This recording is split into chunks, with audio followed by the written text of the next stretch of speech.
Singapore executes woman for the first time in 20 years. Singaporean national Sridewi Jamani, 45, was found guilty of trafficking 30 grams, 1.06 ounces, of heroin in 2018. She is the second drug convict to be executed this week, after fellow Singaporean Muhammad Aziz bin Hussein, and the 15th since March 2022.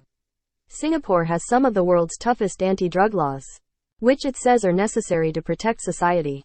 Singapore law specifies that the death penalty will be imposed on anyone caught trafficking more than 500 grams of cannabis or 15 grams of heroin.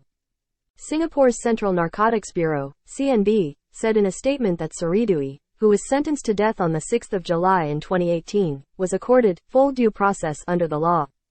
The city's highest court had dismissed the appeal against her conviction on 6 October last year. A petition for presidential pardon was also unsuccessful, authorities said.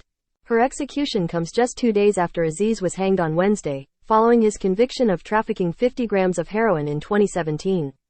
In April, another Singaporean, Tangaraja Suppiah, was executed for trafficking 1 kilogram, 35 ounces, of cannabis that he never touched. Authorities say he coordinated the sale via mobile phone. British billionaire Sir Richard Branson again criticized Singapore for its executions, saying the death penalty is not a deterrent against crime. Small-scale drug traffickers need help, as most are bullied due to their circumstances, Mr. Branson said on Twitter on Thursday. Sridewi was one of 2 women on death row in Singapore, according to the Transformative Justice Collective, a Singapore-based human rights group.